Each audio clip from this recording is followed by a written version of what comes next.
Hello, everyone, and welcome to episode 112 of Two Amazon Sellers and a Microphone, brought to you by Solozo. And today, it's part 3 with Neil Twa, and we're excited. We have so much to talk about what we talked about last episode and what's going to happen now. But for everyone listening right now, I mean, this is a course. This is a full-out, here's what you do to get started. And I encourage you to go back and listen to these over and over again. Episode 1, 2, 3, we're on now, and then listen to 4 and 5. It's super comprehensive what we're talking about, and what Neil's put together is fantastic. So, Neil, thanks for joining us again on part 3. Don't marry your products, steal someone else's girlfriend. Don't forget that ending. Yes. I wish I came up with that hook. That was Reed. That was my partner Reed's deal. He caught that one. I'm like, yeah, that was genius. It is genius. It highlights a huge mistake. We talked about it last time. It does. You can fall in love with a product and it can just sink you. It can take you down with it. And it's tough to not do that. It is. It's something that happens either on the beginning idea concept. I keep hitting my mic. Sorry. It's on the beginning concept. I talk too much with my hands, but you guys are probably listening to the audio, so you don't know that. But it's the concept of what do I sell initially, and even the ideas that I spent so much time, energy, and effort researching this product, only to find out it doesn't work, which can be frustrating, and to some people might feel a little demoralizing. What's worse is you've got products that you're selling and you can't understand what's happening with them or where they're going. And then you put them into the equation and they pop out red and you're like, well, crap. Yeah. Right. Because I've been married to this product and now I realize I'm not in love with it anymore. Right. And it's like, I call the billboard on the side of the road and get my lawyer out and let's go to business on this. Well, let's talk about this really quick because for everyone listening, if you're just popping onto this episode and you need to listen to the last 2, you need to. But Neil sent over and gave everybody a spreadsheet that's fantastic. It's you just plug in your numbers, a bunch of calculations are made, simple formula, green light, yellow light, red light, where you're going to figure out, is this a go or not? And then you got to just make it work. If you'd like it, you got to figure out how to make it a green. And so Chris and I took the spreadsheet and we started working with it last night. Chris more so than me because Chris is better at doing homework than I am.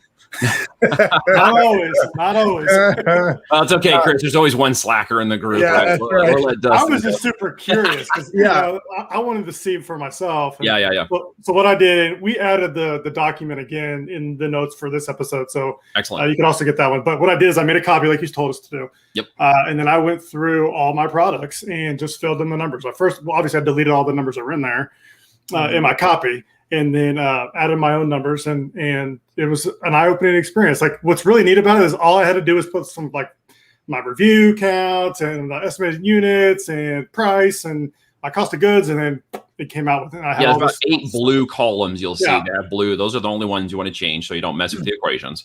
And for those of you who might be like, I'm Excel, I don't know about Google spreadsheets and those other, you got to leave it in Google spreadsheets to make it work. You cannot download it to Excel. It will break. Just don't even start that process.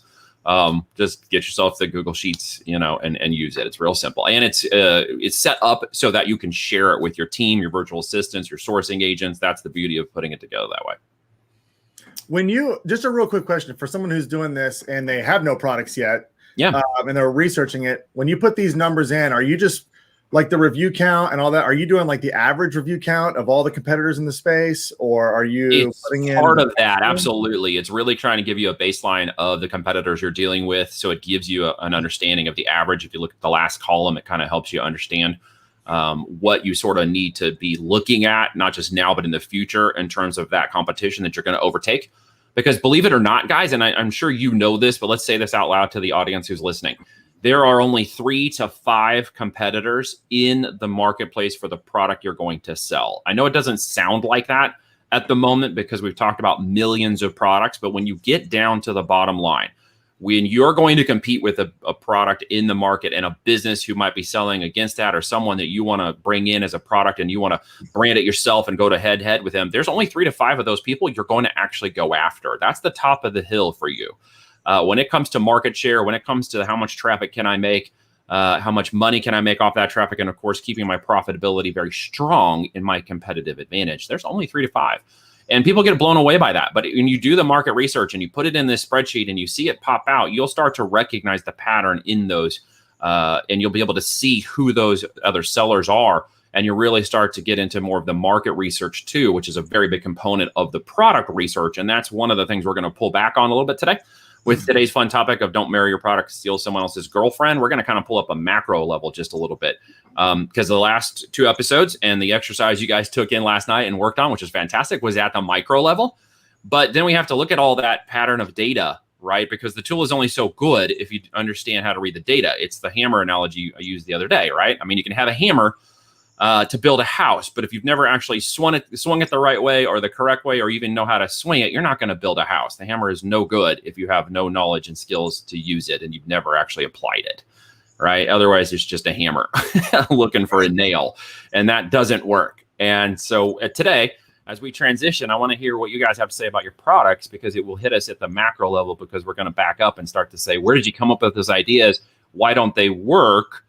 And you may not require that they're currently at their red state, Chris, for you, that you destroy those products. It might be that you need to look at a different variation or version of that product that's at that seller level, now that you've identified the sellers or the pattern in the data, and see if there isn't a product in that niche where you can move horizontal or lateral across, and see if there isn't a product that does go green. Because you've already done a lot of that research already. What I don't want you to do is get in the idea that I have to completely start from scratch and go over here to outdoor gear, although I've been digging in home and kitchen. That's not what you want to do. That's a waste of time, energy, and effort. And I want to dissuade you from going that path. So let's talk about what you found out. Yeah, what I really like about this, what I really found out is there's a lot of numbers that we don't calculate when we pick products. Yep. There's a lot of things you need to look at, like storage or returns and shrinkage. But what I'm going to use this to my advantage for is now when I'm talking with my supplier, they know obviously I sell on Amazon, but they don't know like all the fees that come into with all that. Yep. So this is going to be a really good spreadsheet. I could say, look, I'm at 25% or 9% or 10%. I'm looking at some of them here, and I need to get these from a yellow state to a green state fast. And in order to do that, I'm going to need some help here on the cost of goods. Now I'm willing to commit to more units. As long as I can split it up, maybe get some terms, 90-day terms, whatever, split that in 2 different orders. But I'm going to need some help here in order to keep this product going. If we can't work that out, then I'm going to have to move on from this product because it's just not meeting the standard of a green product. And so on my product page, I have 3 yellows, which I can get those to green. I just got to do some negotiation with some cost of goods there. I'm confident about those. My 3 yellows are pretty good sellers. My 1 green, oddly enough, I don't run any advertising for this thing, so it just sells organically. It has the most reviews, one of the most reviews of my products. It sells about 200 units a month. It has almost 120 subscribe and save orders, so those orders are happening every month.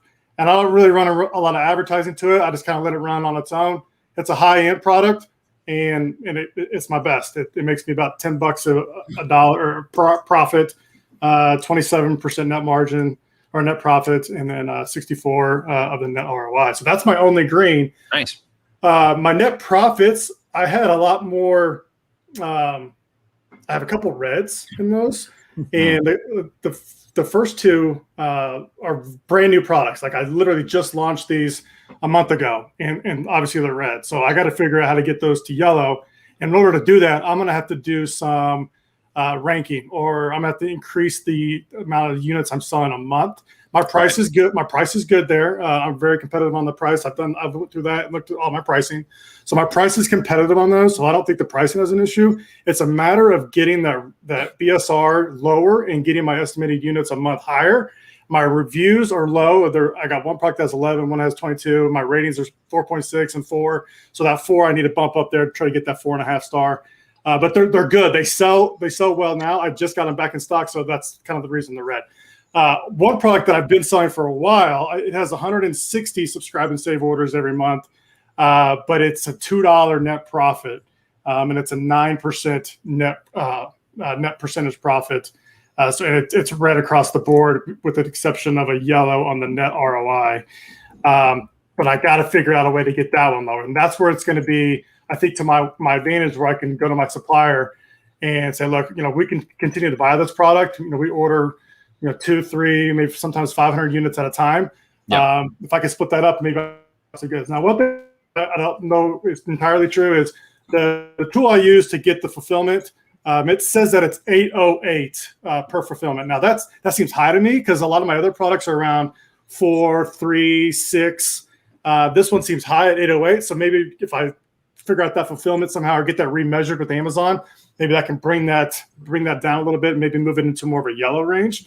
So that's it. But my yellows, I'm pretty confident I can get those up to green with just a few negotiations on the cost of goods. I know I'm talking a lot, but I'm going through my spreadsheet as I'm talking to you. Yeah, man, I can tell that you're on fire. That's fantastic, dude. So a couple of things for you, just in case someone's listening to this in detail and is also in the same boat as you. Let me offer a couple of things to you real quick for those who are paying attention. You obviously spoke to the negotiation factor of the manufacturing level. What you didn't speak to is increasing brand affinity and raising your prices while allowing the market to take more market share from your competitors on the other side. So while it might have been yellow, what you can look at is the retail price point and say, well, I'm competitive, which I understand that language. But at the same time, the instigation of that language sometimes is on a scarcity level, meaning that if I charged more than my competitors, I'll get less sales. But if you become the brand leader in that marketplace and they see your ads everywhere, all right, perception is reality. They're going to believe you're the better product being sold more, even if it's more costly. Now, just because you add on a few cents, 50 cents to $1 every 2 to 6 weeks as you're increasing that price point up, guess what's not happening? Most people are not going in and even noticing that your price has gone up against your competitors in that time frame. They don't even recognize that you've increased your price. They don't have some of the tools that we have when they're going to buy, and they don't really even know that that's occurring. What is occurring, though, is your ads are actually becoming more effective. Your rankings are actually going up, and your profit is going up at the same time. That's a threefold effect, right? So remember to keep the front end opportunity of your brand and retail price points while also working on manufacturing, because you can only drive manufacturing and a cost of goods down so low. You can only get so far on that point, right? And once you reach a certain level, even if you switch manufacturing, one of your potential negatives there is you might get into a lower cost manufacturing in order to make more profit. And that's a balance between greed and opportunity. And you got to be careful on what you do there, because we want to create great products in our brands at the end of the day.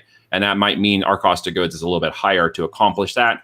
So then we got to go the other side, which means our brand affinity, brand awareness, and our price point and stuff need to reflect the pro, positive, and affinity level of our brands to the marketplace when they're searching for it. Right? Make sense? I like that. Yeah, I like that a lot. I gotta touch on that because you bring up a point that is a fear of mine, and that's raising price. So I can touch on a product that's mine. I haven't put it in the spreadsheet yet, but it's a product that I'm relaunching. It's a product that it's fairly commoditized. That's the only issue. And it's at a low price point, but it was my hero when I started forever ago. I've got over 1,000 reviews on it. It's like 4.9 rating. I mean, it's got everything. And the issue is when heavy competition came in, I kept dropping my price. It was like a race to the floor on price to keep my BSR as high as I could. Yeah.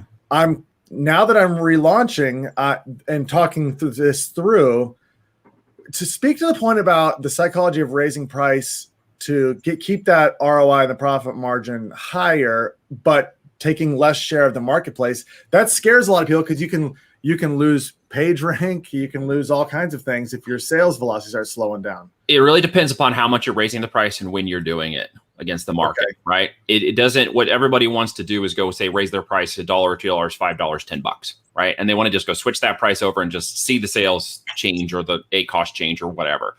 What you need to look at is times and price point in the market at which other competitors have changed their price point to adapt to time, market availability, time of year, holidays, and that kind of stuff.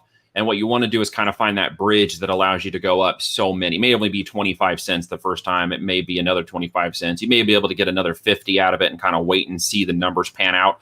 You're typically looking at 4 to 7 days time frame for the engine and the ranking to actually show you any of the results of what you're doing. So there's time for you to kind of see how the ACoS responds, how the ranking responds. Is it positive? Is it negative? These are little split testing activities that you can do. We used to refer to it, or still do actually, as the Amazon slipstream. Okay. When you come into Amazon's slipstream, it's like riding that perfect wave. When you find yourself getting right in line with that wave, you can stay there. And what ends up happening is you kind of meet an internal metric glob. It's kind of hard to explain. It's just this set of metrics that Amazon is obviously monitoring in the background for their benefit at the end of the day. Who is the best ranking product with the highest reviews, most in demand by the customers, that also is making us the most amount of money. And those are some of the factors that they're weighing in the engine and their algorithm to determine whether you get ranked higher than the other person. So again, it's a numbers driven thing. If you are perceived as the better product, even at a higher price point, you could slip into that Amazon slipstream and all of a sudden go from 3 sales a day to 30 sales a day, right? It's just, and it could be a matter of tweaks. It's just tiny little tweaks. It's really it's very big to understand what I'm about to say. You do not need to make macro large changes. You need to make micro 2 millimeter shifts, and you need to measure every one of those little shifts, and you need to be patient with it because the system itself has to respond to whatever you're doing. So don't make 10 changes and wait 7 days and then try to find out what happens. Like, make one little shift at your launch, one little shift at your price point, and then wait and see how that responds. If it responds positively, do it again and do it again and again. But you always should be raising value, raising price, raising your opportunity to steal market share. And you're tracking your unit testing percentage, you're tracking the USP, right? Our conversion rates for those in the internet world. Absolutely. Keep going. You're on it. Yeah. Like your BSR, your sales per day, you're ranking for your keywords, you're tracking those, make sure you're staying within that same level of page one where you want to be, all that stuff. If you make that 2 millimeter shift and it's like I added on 25% to my cost retail price point, and then you wait 3, 4, 5 days and it all responds positively, do it again. If it responds positively, do it again. Right? What happens is over a certain amount of time, you're going to look up and find yourself $5, $7, $10 more in price point than your competitors. But all things considered, your ACoS is maybe around the same or lowered. It might even be just a little bit higher, but now you're selling units at more profit. So you're not going to argue with that. You're moving more units at the end of the day. But here's the thing about that. One of the things that drives me nuts, and we're going to talk a little bit about this today, and I'm going to dig into it for the sake of time here, because I want to get to today's topic with you guys and how to transition this thinking through to answer your question literally as we go about the rest of this topic today. It's the one in which you try to understand where the trend in the market is, right? Where is it shifting? How can I get in front of it? And how do I make sure that my product is better than the 3 to 5 competitors that are out there, so I can continue to raise my brand in affinity and become the top dog on this hill and stay there for years to come. That's really what's important. And so here's the basic fact of this answer. If your profit is twice my profit, then you're going to beat me every day and twice on Sunday. That's really what it gets down to. It has something to do with retail price point. It obviously has to do with BSR and other factors. But at the end of the day, if I have more profit than you, I will win. I will win. I will beat you all day long, and I will stay there for years to come. And you can't do a thing about it. So one of the things you mentioned a minute ago, Chris, about your red light products is you had one particular that is selling. It's got good reviews. And for all intents and purposes, it looks like a great product, except when you get down to the numbers. So I would challenge you to say, and answering that for anybody who might be listening, could you bundle that product? Does it have a capability of selling 2 of them in a bundle? Could you sell 3 of them in a bundle? Could you get additional variations in sizes of that product? You could be split testing that product for its profitable SKU that you currently don't have. What you have right now is an opportunity to go deeper into that product to find the green lights that are hidden in there for the people that are buying it because you're already over the target. That's a 2 millimeter shift. Okay. A macro move would typically be to say, kill the product because it's red, or I'm going to go back and negotiate my profit out of the manufacturing level. And those aren't going to end up being the ultimate answers. The ultimate answers are somebody wants this product. They're liking my listings and my brand. What product can I present to them that maybe I already have access to in my manufacturing or pipeline that I can bring to market really quickly and turn that into a green light? That's a 2 millimeter shift, right? This is so good. This is a little shift in thinking that I love. I mean, I just got to go back to the price point again. I can't tell you how many people I speak to on a daily basis that consider Amazon a marketplace where prices race to the bottom. And it's you compete on price. Compete on price, compete on price, compete on price. I compete on profit. I compete on profit, and you should, right? Because if you have $10 in profit and I have 20, Yes. And we're competing, and we're together in that 5-person conglomerate of sellers trying to take over that market share for that particular product variation, SKU, size, shape, color, whatever. I'm going to beat you by stealing all your customers ethically through my marketing practices, by getting in front of them more, spending more money to acquire those customers, while I watch you flail, you lower your prices, you try to do coupons and giveaways, you watch your BSR drop, and you're wondering what the heck is going on. But instead, I'm raising my prices, taking up the market share, and eating up all your competition because I can outbuy them, right? I'll go in for $18 to buy it, and I'll make $2 on that product. Why? Because of what I just told Chris. And there's a pro tip, right? When they come in for my product, they're going to see other products, and I'm going to be able to track them to 2 and 3 levels deep. And the second and third product they buy from me, what's called CLTV, my customer lifetime value, is going to be fully profitable purchases of organic sales on the second and third product they buy from me. And I'm going to eat you up, and you're going to be gone. In 6 months, you'll be complaining about marrying your products.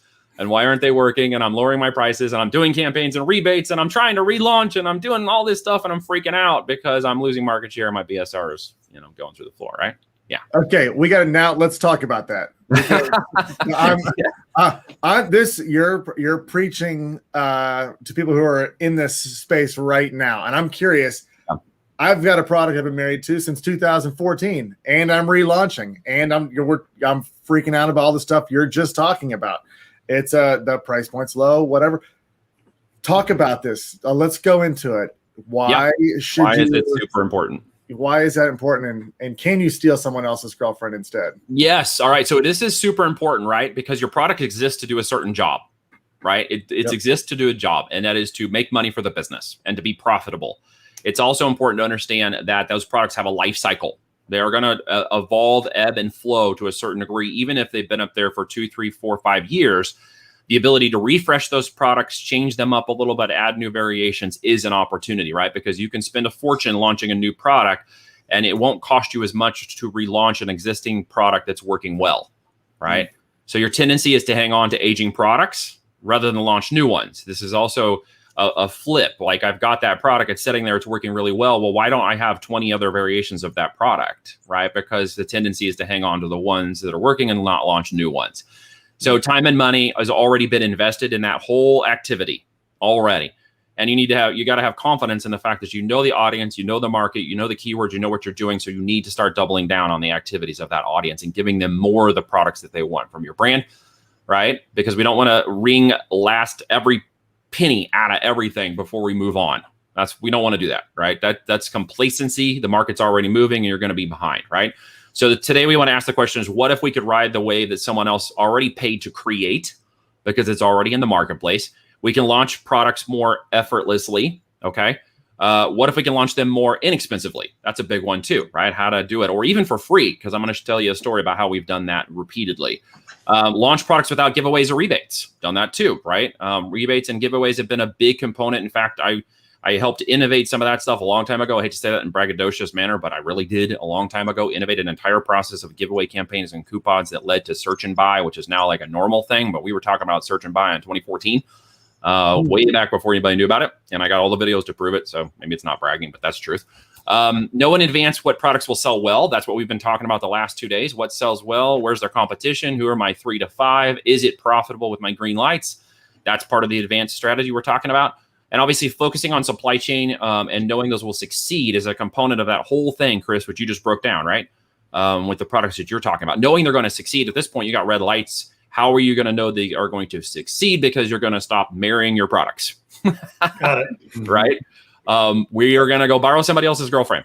So in the first 2 days, we talked a lot about the urban mining hack, the product pipeline. You should have a product pipeline moving today. You should be going through the exercise like Chris and Dustin were doing yesterday to find your products, understand your green lights, and look for those yellow or red lights you should remove, or opportunities you can create from existing products or brand new products. If it goes red and it's brand new, you shouldn't go after it until you can make it green or find one that's green. Okay. We talked about negotiating from a position of strength, which is very important. Separating bad from good. We're very much into knowing your numbers. And so now you should start to see more of a supply of product ideas coming together. And so we're going to start calling the best ones out of this herd of 500 products that are going to keep going. Don't stop at 500, by the way, just keep going. You should have an ongoing list of products. And at some point, a virtual assistant or a process or what's called a standard operating process, an SOP should be in place to have those products continually flowing in all the time, right? So the technique we're going to talk about today is one we've created for years. We started playing with it a long time ago. It basically gets down to the concept of trying to target between a white label or a private label product to go to market and test and determine which one could actually be the winner in the end. So white label, private label, what are the differences? Again, white label is completely generic product, right? It doesn't really have a particular brand name. It was something you can slap on it, something you can put together quickly that may already be pre-manufactured. Here's your size, shape, and color. Do you want me to stick your logo on it? Off you go. Private label is very different. It's a product or maybe an existing product that you're going to adapt. You're going to remanufacture. You're going to have it with your own branding and packaging, your own idea. You're going to customize some small component of it to make it unique enough for you to brand register it, brand trademark it, and make it part of your intellectual property. The key differences, of course, our white label is not branded. It doesn't necessarily have the pretty packaging. It's just kind of bland for the most part. You're going to get what you get. As I say to my kids, you get what you get and you don't throw a fit, because that's what white label is, right? Typically, it is not one that is more profitable than private label, okay? And the literally biggest difference between the two is private label is customized. It is customized. It is unique. So if you want to play the innovation game, go to private label, because you can take, say, one of those 3 to 5 competitors' products you're going to launch, and it's got a little button, and people are all complaining that it's not soft, it's hard to change. So you create a bigger button that's got a soft on it, and you make it easier to use. You innovate, a little bit of customization. It's important. Something unique, something better, something creative, something that allows you to unleash a brand. And that's what's really important. So let me tell you a little quick story here. There was a product once upon a time that we launched, and people always ask me, what are your products, right? I'm going to tell you what one of my product was. We sold the company, so I can tell you what this is, right? It's a product that we innovated off of desperation. You know how that works? Like, it's an idea, it's something you need to do. I'm up late one night with one of my 4 daughters, I forget which one, and I had all 4 in 4.5 years. So we had everybody in diapers, and they were all babies at one time, right? So I remember one of these nights I'm up, kids are sick, it's 3 a.m. One of the kids is puking. I'm trying to get it together. I go in the kitchen, and there's my cat, and he's like seeing the whole thing, and he freaks out. So he starts puking. It's like just chaos, right? And we got all that situated. I remember sitting down in front of the television, and I'm just like, I'm awake now. Okay, now what? Kids finally asleep. House is back to order. And I flip on the television. There's infomercials. You know how it is, like 2, 4, 5, 6 in the morning. These repeatable infomercials, like one right after another, right? You're like 10 minutes of Knight Rider and 40 minutes of infomercials. So I'm on there, and here comes this product, right? And it's this seat pets. And they're like, seat pets for your kids. And it's got these cute little kids, and you put this over your shoulder, and they can do it in the car, and they can take it with them. And it's got a little pouch for holding their goodies. And, don't let your kids fall asleep with their head all cocked back, right? And all weird. And you get them the seat pet, and it's a cute little funny. And they got all these different kinds. They got these penguins, and they got this stuff. And I'm like, dang, that's really, really cool.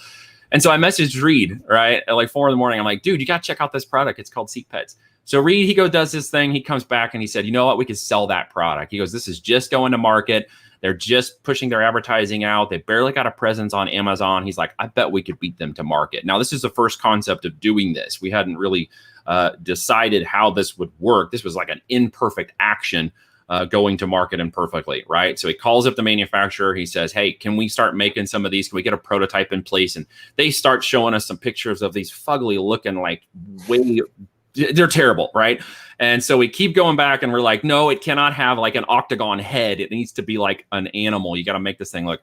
So they go through and they do this. And he says, he looks at it and goes, it's too close to the original brand. Let's change it just a little bit. At this point, anime storylines were starting to come out really big. It was a bit of a trend, right? This product is just going to market. Anime was just coming up, and we said, hey, what do we marry the two? Like, ding. So we started to create the animals with big eyeballs and a little bit of an anime look to the face. And that was a differentiator between us and the originals. And introducing Belt Buddies. So we made a competitor to Seat Pets called Belt Buddies, right? We took 2,000 of those products. And I remember this was a Hail Mary pass, because we're like, you know what? I think we can get in there. We can get their advertising, etc. We took Belt Buddies to market with these cute little pictures. There was a penguin. There was a boy and a girl. He sold like crazy. In 8 weeks, we went through 2,000 units with zero marketing, no ads, and a basic listing and compelling images. We literally trend jacked their advertising. So people were coming from the infomercials. They were coming from the website. They were coming from this marketing, and they got to see belt buddies with seat pets. And all of a sudden they were like, they liked ours more than they liked the others. And we took off. We went through 2,000 units. So we rode a wave that someone else paid to create. They had done the marketing, the advertising, and the brand development. We simply created a brand concept called Belt Buddies to counter with seat pets. Not really complicated, right? We launched it pretty effortlessly. It didn't take a whole lot. It was free to launch because we just put them in the marketplace. We didn't do any advertising, and all of a sudden it just took off. We didn't do any giveaways. We didn't do any rebates. We didn't do anything else. So at the end of the day, we took someone else's girlfriend or boyfriend, depending upon how you want to look at it, or significant other, I guess, as we say this today. So the key reason this worked is that we innovated. We didn't invent. And that's a big mistake people make when trying to launch products. They think they need to invent. They got to create something so unique. It should be patented. And that wasn't the deal here. The one change we made, we even copied all of their product line from the penguin to the cat to the dog, was that we just switched up the face character so it looked a little bit more anime. And theirs was a little bit more hyper realistic to the animals. Ours looked a little more caricature, and people just loved that. That was it, right? We remembered that the market is small. We cannot literally tell the market what it wants. The market tells us, and we just get in front of it. It's a big misunderstanding with people who are going to market with new products, right? They think they can tell the market, and this is a bit of that passion thing we talked about, Dustin. They think you can tell the market because I'm passionate about this. Well, not at the end of the day, because you may be passionate at 1%. But the market's 99% passionate another way, and you want to force your idea on the market. That's not going to work. We also understood that literally at this point, the world is flat. You can order anything from anywhere, and you can reach anybody at any time just about in seconds nowadays, right? Just the simplest ideas can be great. You don't have to try to make everything so complex. It's really keep it simple, stupid. That's really here, right? Remember the similarity and familiarity equals trust equation. We literally practiced that in this case study, right? Similarity and familiarity equal trust. People are already looking for this product. They'd already watched the infomercials. They'd already seen the ads. They were coming to Amazon to find that product. And we were just simply there. And because they trusted Amazon, they saw our product. They saw differentiation in the product, which created brand value. Very important. And of course, we made improvements. We added value. We even put bigger pockets because that was one of the complaints was people were like, well, I can't get enough of my stuff. So we made bigger pockets. Like, that's not too complicated, right? Well, our pockets were bigger than theirs. And of course, we made more money. So our pockets got really big. So we sold and we ordered another 2,000 of those units immediately after. Like, get them here as quick as you can, right? So what should it tell you? It should tell you to remember that your more list is about your target products that you're looking at. You need to focus on recent trending items that are currently in your more product list that are moving right now, currently somewhere in demand. But you should try to make sure that they have a premium price point. We don't want them to be sub $10 products, not even sub $20 products. You want to have products in the $30 to $300 range, okay, if you really want to see this become a profitable business model. You need to read the reviews of your competition, just like we did, to understand the differentiation of what people want versus what they're getting. Be similar, but differentiate, and just look for little key 2mm improvements. That's all you have to do. It doesn't need to be more complicated than that. So your visual, obvious, beneficial driven, solving a problem, making it better and easier is extremely important so that you can start building that brand differentiation, adding additional variations, and go. Now, what will happen with some of these things is there are trends to some degree, and products, as I mentioned, have a life cycle. That could be a months, it could be years. It's just a normal part of any product life cycle. You just need to adapt to it by putting money into sourcing new and more profitable products continuously. All right. We didn't fight the market or the crowds. As you can see, we went with the flow. We got into Amazon's slipstream, as I mentioned earlier, and it just literally, put us up in front of all of those people who wanted those products. It's okay to be second in the marketplace. Yes, be second. Everybody wants to be first, and they all think that the epiphany of Amazon selling or is that I need to get to the bestseller badge or the Amazon choice. At the end of the day, those are races to the bottom that we talked about. Like, I don't shoot for best choice or even bestseller badges, because to get to those places in Amazon, I have to lower my price. I have to watch too competitively, and my products have to be priced below a certain point. So it's okay to be second in the marketplace. There's a lot of money in it. You don't have to be first. It's very important. You don't have to deal with all the other crap that comes with being first in the marketplace. You can also ride the wave of popularity like we just talked about, right? Those could be great products that launch other products, that find other products that are evergreen or blue sky. It's okay that maybe this product only went out for 8 to 12 months because I'm going to bring in additional products that could be there for years.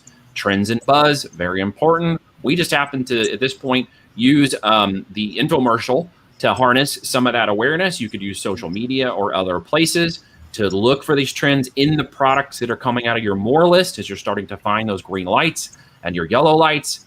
And again, the mantra here about not marrying your products is very important, because if you marry them, you will not see these opportunities. You will not find your white cars, and you won't continue to evolve a product iteration cycle of launching potentially more and more profitable products into your brand while raising your prices and coming up with better manufacturing. So again, to summarize, make something unique, make it somewhat better, get a little creative, and make sure you unleash your brand. So guys, that's what I wanted to bring to you today. Let me touch on some things there, because I got my mind is going everywhere. Yeah, so, I got it too. This is it's a mindset thing. It goes back to like phase one, like a mindset. Like watching those infomercials 5-6 years ago, I would never pay attention to them. But as soon as one comes on, it's like, hold on, I got to watch this real quick, because I want to see how they're pitching it, and I want to see if it's something. Yeah, I want to see if I can like make it my own somehow. Same with like Shark Tank. I am a huge Shark Tank fan, and there's so many times I see it on there like, oh my gosh, why didn't I think of something like that? Or I could just do that same product and just turn this around. And so like you have to change your mindset. You gotta be aware of like where you're seeing product ideas. And that goes back to that list. Write them down, because you don't want to forget about it. Write them down. Because you can launch a product that's very similar. And you want to really see some Black Hat stuff, go be Amazon's choice and bestseller. You'll get your listing attacked. And you will be the first to market and the first to bear the brunt of all the crap that comes with it. Been there, done that, realize it's okay to be number 2. Repeat after me. I'm number 2, right? It's okay to be number 2. I'm happy being number 2. To touch on that also, is it okay to be number 65? Because you see no. I mean, like what's going on right now, it's an infomercial. It's like the Spurtle. You've seen those, like the little spoon. Yeah. Okay, you go on Amazon, there's 500 of them, and they're all identical. All the pictures look the same. So you're not advocating do an as seen on TV product every time. Not necessarily, no. But here's what I'm saying to you. Like that case study launched 4,000 units in 6 weeks with no marketing. 16 weeks, because the first 8 weeks went in 2,000, and by the next 8 weeks we had another 2,000 in, and we just kept jumping 2,000 in constantly, right? The end of the day, no, because at 65 you've already gone past the curve of potential saturation, especially at the lower price points. If you're at the higher price points of these product opportunities, you won't find that being such a big problem. In that way, it's a little like an MLM, because if you're the first to market, you have the first market saturation opportunity. Everybody kind of knows your name, and everybody below that has to kind of fight for the table scraps, right? You don't want to be there.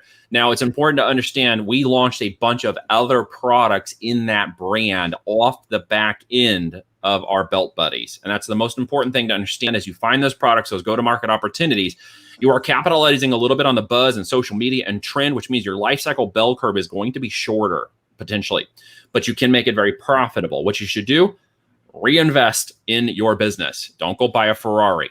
Go put that money back in, launch more products with evergreen blue sky potential, and continue that iterative process. If you pay yourself poor now, you will be rich later. If you pay yourself like a king now, you're going to eat poverty later. It just is the way that it works.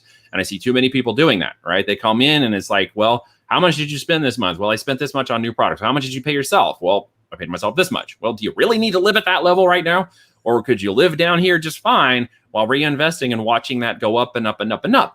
And that's a mindset, as you mentioned, at that point. But it also gets back to understanding the numbers in the business. So again, to be very succinct and very clear, these trend jacking sort of strategies that we're talking about right now to get products in the market are great for launching short-term to potentially mid-term product launches of opportunity. It's very low barrier of entry when you get in and run those variations. But again, that gives you the capital and the momentum in your brand to start raising the additional prices, launching the additional products, and expanding that brand line, which is very important.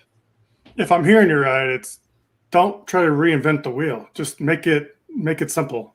All the data and products you need to sell are sitting on Amazon right now. People overcomplicate this. They really do. Keep it simple, stupid. That's all we did. I mean, we're not the most genius rocket scientists in the world. We just saw an opportunity and we took it. And we made a tiny little momental shift to that. And we just listened to the customers. We listened to what they said. They wanted bigger pockets and they wanted more variations. And so we gave them that.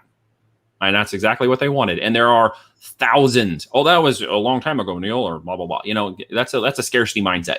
If you're hearing negative, anything I just said, you're hearing the scarcity. If you're listening to the abundance, you now realize there are a bunch of those products out there, as you just mentioned, Chris, with a lot of new social media, television shows, and infomercials backing all these different variations of products for opportunities.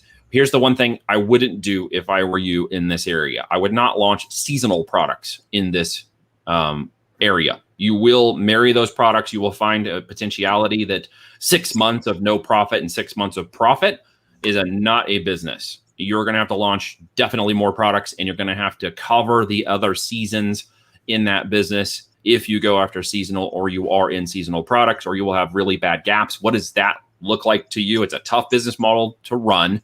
And in the end, most investors don't want to buy those businesses. When we look at those businesses, we shy away from them, because if you're not making money for 6 months and then you're making all your money, that's too risky.